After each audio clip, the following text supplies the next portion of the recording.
പക്ഷെ ഇപ്പോഴത്തെ ഒരു മന്ത്രിയായിരിക്കുന്ന ഒരാളുടെ മുൻ ഭാര്യ, അവരുടെ പേര് ഡോക്ടർ സമീഹ സൈതൽവി എന്നാണ്. അവര് 2002 വിവാഹ ഒരു ഇപ്പൊ മന്ത്രിയായിരിക്കുന്ന ഒരാളെ വിവാഹം കഴിച്ചു. 2015 വിവാഹമോചനം നേടി. ആ മന്ത്രിക്ക് അന്ന് കുടുംബ കോടതി നോട്ടീസ് വരെ അയച്ചതാണ്. ഗാർഹിക പീഡനം, മാനസിക പീഡനം, മക്കളുണ്ട് എന്നാണ് പറയുന്നത്, അതിൽ വ്യക്തതയില്ല. 2 മക്കളുണ്ട്, ആ മക്കൾക്ക് ചിലവിന് നൽകണം എന്നുള്ള അറിയിപ്പ്. അതിനുശേഷം ഭാര്യയ്ക്കും മക്കൾക്കും പോലീസ് സംരക്ഷണം വരെ നൽകി. അങ്ങനെ ഒരു മന്ത്രി നമുക്കുണ്ട്. ആ മന്ത്രിയുടെ ഭാര്യയോടാണ്, ഇപ്പോഴത്തെ ഭാര്യയോടാണ് ഗണേഷിന്റെ ഇപ്പോഴത്തെ ഭാര്യ പരാതി നൽകിയത്. ഈ പിന്നെ ഒരു 2 കൺട്രി എന്ന് പറയുന്ന ദിലീപിന്റെ ഒരു സിനിമയിൽ ദിലീപ് മമതാ മോഹൻദാസിനോട് ചോദിക്കുന്നുണ്ട്, എനിക്കറിയണം നിനക്ക് എത്ര അച്ഛന്മാരും എത്ര അമ്മമാരും ഉണ്ടെന്ന്, അതുപോലെയാണ് എത്ര ഭാര്യമാരുണ്ട്. അപ്പോൾ ആ ഡോക്ടർക്ക് ഇതുവരെ നീതി കിട്ടിയതായിട്ട്, അതായത് ആ കേസ് പിൻവലിച്ചോ ഇല്ലേ എന്നുള്ളതിന്റെ വ്യക്തമായ വിവരങ്ങൾ ഇപ്പോൾ ഇല്ല. പക്ഷെ എങ്കിൽ പോലും അന്ന് ആ സ്ത്രീ അനുഭവിച്ചത് ഒരുപാട് ചർച്ചയായ വിഷയമാണ്. 2015 വിവാഹമോചനം നേടി 2020 പിണറായി വിജയന്റെ മകളെ ആ മന്ത്രി വിവാഹം കഴിക്കുന്നു. മന്ത്രി മുഹമ്മദ് റിയാസാണ് ആ മന്ത്രി വിവാഹം കഴിക്കുന്നു. പക്ഷേ ഇപ്പോ മുഖ്യമന്ത്രി നിർണായകമായ തീരുമാനങ്ങൾ എടുക്കുന്നു. മുഖ്യമന്ത്രി പിന്നെ ഗണേഷ് കുമാറിന്റെ ഭാര്യ മകളെ വിളിച്ചപ്പോ മുഖ്യമന്ത്രിക്ക് വല്ലാത്തൊരു വൈകാരികമായ ഇതുണ്ടാകുന്നു, പിന്നെ ഗുരുതരമായ ആരോപണമാണ് എന്നൊക്കെ പറഞ്ഞുകൊണ്ട് എടുക്കുമ്പോൾ ഈ സമീഹ സൈതലവിയും ഒരു സ്ത്രീയല്ലേ, അവരും ഈ കൊടിയ പീഡനമല്ലേ അനുഭവിച്ചത്? അതിനെന്ത് അന്ന് ഈ മന്ത്രി യൂത്ത് ഫെഡറേഷൻ ഓഫ് ഇന്ത്യയുടെ നേതാവായിരുന്നു. അന്ന് എന്ത് നടപടിയാണ് പിന്നെ മുഖ്യമന്ത്രി എടുത്തത്, അല്ലെങ്കിൽ ഈ പാർട്ടി സ്വീകരിച്ചത്? ആ പാർട്ടിക്ക് എന്ത് യോഗ്യതയാണ് ഇന്ന് ഗണേഷ് കുമാറിന്റെ കാര്യത്തിൽ നടപടി എടുക്കാനോ അല്ലെങ്കിൽ ഗണേഷ് കുമാർ രാജിവെക്കണമെന്നോ പറയാം? അങ്ങനെയാണെങ്കിൽ ആദ്യം രാജിവെക്കേണ്ടത് മുഹമ്മദ് റിയാസല്ലേ? തീർച്ചയായിട്ടും. ഇപ്പൊ ഈ കേരള രാഷ്ട്രീയത്തിലെ ഒരു വലിയ ദുരന്തം എന്താന്ന് വെച്ചാൽ, ഈ തെറ്റായ കീഴ്വഴക്കങ്ങൾ എല്ലാവരും ഉണ്ടാക്കി വെച്ചിട്ടുണ്ട്. അതൊരിക്കലും അവർ തിരുത്താൻ തയ്യാറായിട്ടില്ല. ഇപ്പൊ അത്തരം കീഴ്വഴക്കങ്ങൾ ജനകീയമായി വന്ന് ജനങ്ങൾ അംഗീകരിച്ച് കഴിയുമ്പോൾ ഈ രാഷ്ട്രീയ പാർട്ടികൾക്ക് യു ടേൺ അടിക്കാൻ ബുദ്ധിമുട്ടുണ്ടാവും. അത്തരം ചില ഇഷ്യൂസ് ആണ്. ഒന്നാമത്തെ കാര്യം, ഇപ്പൊ ഇതിനകത്ത് ഇപ്പോ ഈ ബിന്ദു മേനോൻ അല്ലെ, ബിന്ദു മേനോൻ എന്ന ഗണേഷ് കുമാർ മന്ത്രിയുടെ ഭാര്യയ്ക്ക് ഒരു കേസിൽ പരാതിപ്പെടാൻ ആരാണ്? ഇപ്പൊ വീണ വിജയൻ ആരാണ്? ഒന്നാമത്തെ ചോദ്യം അതാണ്. ഇനി വീണ വിജയനോട് ആരാണെന്ന് ചോദിച്ചാൽ ഒരു പക്ഷെ ഇവർക്ക് വ്യക്തിപരമായി മന്ത്രിയുടെ ഭാര്യയും മുഖ്യമന്ത്രിയുടെ മോളും എന്ന നിലയിൽ പരിചയം ഉണ്ടാകാം. ഒരുമിച്ച് തിരുവനന്തപുരത്തൊക്കെ ആയിരിക്കുമല്ലോ, അങ്ങനെയുള്ള ഒരു ബന്ധം ഉണ്ടാവാം. പക്ഷേ അവരത് പരാതിപ്പെടുന്നതിന് മുമ്പ് നീ പറഞ്ഞ കാര്യങ്ങൾ ആലോചിക്കേണ്ടതല്ലേ? ഒന്ന്, വീണ വിജയന് ആദ്യത്തെ ബന്ധത്തിൽ മക്കളുണ്ട്. അയാളുടെ ഗ്രീവൻസ് ആരെങ്കിലും പരിശോധിച്ചിട്ടുണ്ടോ? ഇവൾ എന്ത് കാരണത്തിനാണ് വിട്ടുപോകുന്നത്? നമ്മളാരും അന്വേഷിക്കാൻ പോകുന്നില്ല. അങ്ങനെ വിട്ടുപോകുന്ന ഒരാൾ, ഒരു കുഞ്ഞിനെയും കൊണ്ട് വിട്ടുപോകുന്ന ഒരു കുഞ്ഞിനെയും കൊണ്ട് വിട്ടുപോകുന്ന ഒരാളോടാണ് ഗാർഹിക പ്രശ്നങ്ങളൊക്കെ ഉണ്ടാക്കുകയും ഇനി അനുഭവിക്കുകയും ഒക്കെ ചെയ്ത ഒരാൾ. അത് കഴിഞ്ഞിട്ട് ഇവരാരെയാ കല്യാണം കഴിക്കുന്നത്? ഇതുപോലെ മക്കളുള്ള മറ്റൊരു ഭർത്താവിനെയാണ്. അതും മാനസികമായി ശാരീരിക ഒരുപാട് പീഡനം അനുഭവിച്ച ഒരു ആ ഭർത്താവ് അയാളുടെ മുൻ ഭാര്യയോട് പെരുമാറിയതും നമ്മുടെ പബ്ലിക് ലൈറ്റിലുണ്ട്, ആളുകളുടെ മുമ്പിലുണ്ട്, നല്ല ബോധ്യമുണ്ട്. അത് ധാരാളം വാർത്തകൾ വന്നതാണ്. എങ്ങനെയായിരിക്കും ഇത് കൈകാര്യം ചെയ്തിട്ടുണ്ടാവുക? ഗണേഷ് കുമാറിനെ എതിരെ ഇവർ ഉന്നയിക്കുന്ന ഈ കുറ്റങ്ങളൊക്കെ ഇവരും ചെയ്തിട്ടുണ്ടാവും. ഇപ്പോൾ മണി പവർ, അവരെപ്പോൾ കാശ് കൊടുത്താണോ വാങ്ങിയത്, ഒതുക്കിയത്, കേസില്ലാതാക്കിയത് എന്ന് നമുക്ക് അറിഞ്ഞുകൂടാ. ഒന്ന്. മസിൽ പവർ, റിയാസിന്റെയും പിണറായിയുടെയും ഗുണ്ടകളാണോ അവരെ ഒതുക്കിയത് നമുക്കറിഞ്ഞുകൂടാ. മൂന്നാമത്തത് പൊളിറ്റിക്കൽ പവർ, രാഷ്ട്രീയ അധികാരം ചെറിയ സംഗതിയല്ലല്ലോ. ഇതൊക്കെ ഉപയോഗിച്ചുകൊണ്ട് ഇത്തരം കുടുംബ പ്രശ്നങ്ങളെ മാനിപ്പുലേറ്റ് ചെയ്യുന്ന ഒരാളാണ്. അതിന്റെ ഒരു സെന്റർ പോയിന്റ് ആണ് വീണ വിജയൻ. അവരെങ്ങനെയാണ് സ്വാഭാവികമായിട്ടും ഇതിലിടപെടുക? അവർ പറഞ്ഞതുകൊണ്ട് മുഖ്യമന്ത്രി ഇപ്പൊ നടപടിയെടുക്കാൻ പോകുന്നു എന്നൊക്കെയാണല്ലോ പറയുന്നത്. അവരോട് പരാതി പറഞ്ഞതേ തെറ്റ്. ഒന്നാമത് ഒരു ഇന്റലക്ച്വലി, മോറലി ഒന്നും അവർക്ക് ഇത്തരം കാര്യങ്ങൾ ഇടപെടാനുള്ള കപ്പാസിറ്റി ഇല്ല എന്ന് അവർ തെളിയിച്ചു കഴിഞ്ഞതാണ്. മര്യാദക്ക് കച്ചവടം ചെയ്യാൻ അറിയാത്തതുകൊണ്ടാണല്ലോ അച്ഛന്റെ ചെലവിൽ ഈ രാജ്യത്തിന്റെ നികുതി പണം വെട്ടി തിന്ന് ജീവിക്കേണ്ടി വരുന്നത്. അപ്പോൾ അങ്ങനെ ഒരു കക്ഷിയാണ്. അപ്പൊ അതൊന്നാമത്തെ കേസ്. അത് ഈ രണ്ടാമത്തെ കേസ്, ഇതില് എനിക്ക് തോന്നുന്നു ഇവരൊന്നും തന്നെ ഇതിലൊരു കോമൺ സ്വഭാവം എടുത്ത് നോക്കൂ. ആത്യന്തികമായി റിയാസിനെതിരെ പരാതി നിൽക്കുന്നില്ല. പോട്ടെ, കോൺഗ്രസ് നേതാവ് ടി സിദ്ദീഖിനെതിരെ പരാതി നിൽക്കുന്നില്ല. ഇവരൊക്കെ സമാന മനസ്കരാണ്.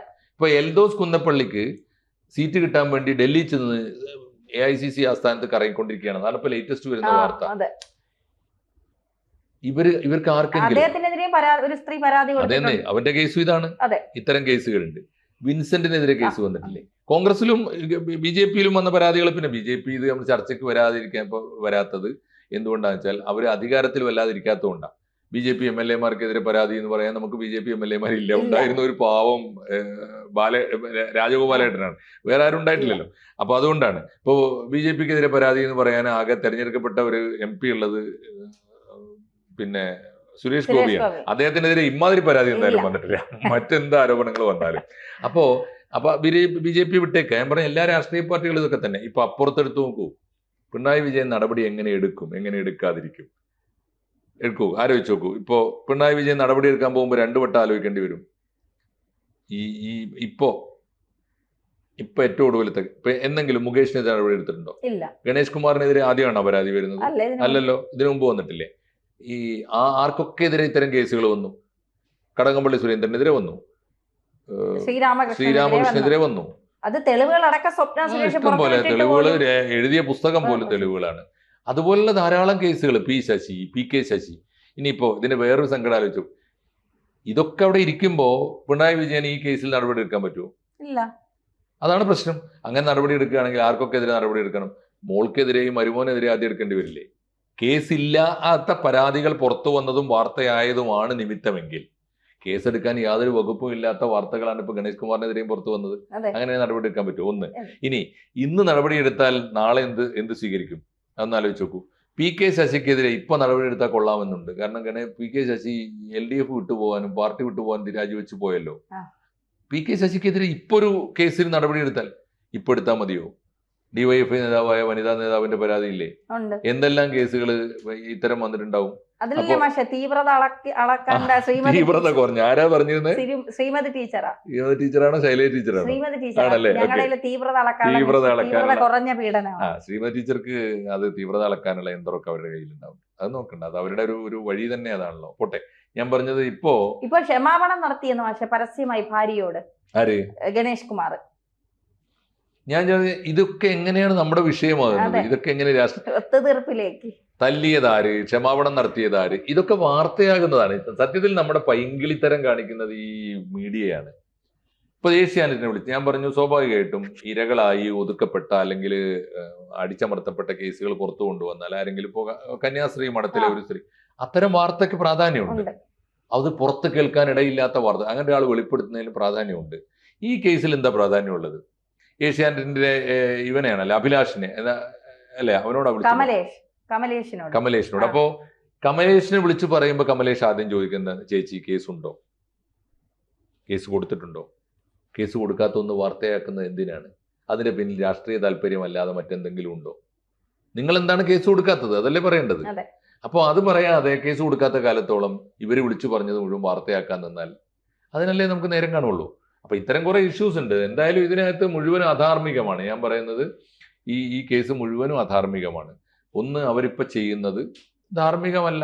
ഒന്നാമത്, അവര് ഗണേഷ് കുമാറിനെ പോലെ ഒരാളുടെ ഭാര്യയായത് അവരിപ്പോ പറയുന്ന സദാചാരത്തെ നിരക്കുന്നതാണോ? അല്ല. ഈ ട്രാക്ക് റെക്കോർഡുള്ള അയാളുടെ ഭാര്യയായി പോകുമ്പോൾ ഇയാൾ പേര് കരാതെ ഒപ്പിട്ടിട്ടുണ്ടോ? ഞാൻ ഇന്നലെ വരെ ഒരുപാട് പെണ്ണുങ്ങളുമായിട്ട് എനിക്ക് പ്രണയം ഉണ്ടായിരുന്നു, ഇനി മുതൽ ഞാൻ അതൊക്കെ നിർത്തിവെച്ച് നിന്നെ മാത്രം പ്രണയിച്ചു കൊള്ളാമെന്ന് കരാർ ഒപ്പിട്ടുണ്ട്. എഗ്രിമെന്റ് ഉണ്ടോ? ഇല്ലെങ്കിൽ എങ്ങനെയാ ഒരു ഭാര്യ? ഇല്ലെങ്കിൽ ഇതൊക്കെ അറിഞ്ഞുകൊണ്ടല്ലേ അവർ ഭാര്യയായത്.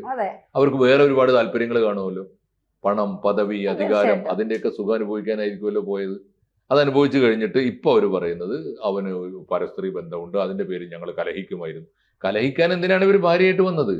അങ്ങനെ അവരുടെ ക്യാരക്ടറിൽ യാതൊരു മാറ്റം വരുത്തില്ല എന്ന് അവർക്ക് ഉറപ്പുള്ള കാര്യമല്ലേ. രണ്ടാമത്തെ കാര്യം, ഇനി ഉണ്ടെങ്കിൽ ഒഫൻസ് ഉണ്ടെങ്കിൽ 498A പറയുന്നത് ഈ ഡൊമസ്റ്റിക് വയലൻസ് എന്നെ വീട്ടിനകത്ത്, അതെന്തുകൊണ്ടാണ് പരാതി കൊടുക്കാൻ പോകാത്തത്? നിയമോപദേശം കിട്ടിയിട്ടുണ്ടാവും. 6 മാസത്തിലേറെയായി അവർ വീട് വിട്ടു നിൽക്കുകയാണെങ്കിൽ പിന്നെ എങ്ങനെ അവരുടെ വീടാവുക?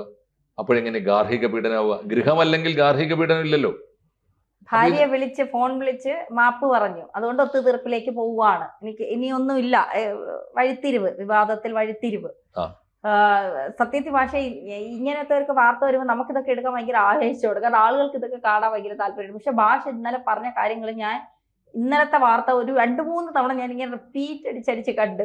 അപ്പോഴാണ് ഞാൻ മനസ്സിലാക്കിയത് ശരിയാണ്, ഇത് ഓരോരുത്തരും വ്യക്തിപരമായ കാര്യങ്ങളല്ലേ, അവർക്ക് വേണമെങ്കിൽ ജീവിക്കട്ടെ, വേണമെങ്കിൽ ഇട്ടിട്ട് പോവാ. അത് പൊളിറ്റിക്സ് അല്ല, രാഷ്ട്രീയമല്ല, വാർത്തയല്ല. ഇനി ലോകത്തിലെ വലിയ ജനാധിപത്യ രാജ്യങ്ങളിലൊക്കെ തന്നെ ഇപ്പൊ അമേരിക്കൻ ജനാധിപത്യം, ഇന്ത്യൻ ജനാധിപത്യം വ്യത്യാസമുണ്ട്. പക്ഷെ അമേരിക്കയിൽ പോലും ഇത്തരം കാര്യങ്ങൾ ഒരു എത്തിക്സ് ഉണ്ട്. എന്താണെന്നറിയോ, ഈ ഓർമ്മയില്ലേ ക്ലിന്റന്റെ കേസ്, ബിൽ ക്ലിന്റൺ മോണിക്ക ലെവിൻസ്കി കേസില്ല, അത് കേസ് പരസ്യമായി നമ്മുടെ കണക്കിൽ വ്യഭിചാരമാണ്, അതും വളരെ പരസ്യമായ വ്യഭിചാരം. എന്താ തെളിവ്? ഇവരുടെ അടിവസ്ത്രമാണ് തെളിവ്. ആ അടിവസ്ത്രത്തിൽ ഈ പറഞ്ഞ സെമൺ ശുക്ലമുണ്ട് ഉണ്ടായിരുന്നു എന്നുള്ളതാണ് തെളിവ്. തെളിയിച്ചതാണ്, കോടതി തെളിയിച്ചതാണ്. പക്ഷെ അവിടെ അത് കുറ്റകരമല്ലാത്തത് കൊണ്ട് വാർത്തയൊക്കെ വന്നെങ്കിലും ശിക്ഷാർഹമായ കുറ്റമല്ല. പക്ഷേ ഇദ്ദേഹത്തിനെ, ക്ലിന്റനെ എൻ്റെ പേരിൽ പാർലമെന്റ് നടപടിയെടുത്തു. എന്താ കുറ്റം എന്നറിയോ? കുറ്റം വളരെ ഗുരുതരമായ കുറ്റമാണ്. എന്താ കുറ്റം? ലെവിൻസ്കിയുടെ കൂടെ, ഈ മോണിക്കയുടെ കൂടെ കിടന്നു എന്നോ, മോണിക്കയുമായി പിന്നെ റിലേഷൻ ഉണ്ട് എന്നോ, ഭാര്യയുള്ളപ്പോൾ മറ്റൊരാളുടെ കൂടെ, അതൊന്നും ഒരു ഇഷ്യൂ അല്ല. അവിടെ ഇഷ്യൂ എന്താണെന്നറിയോ?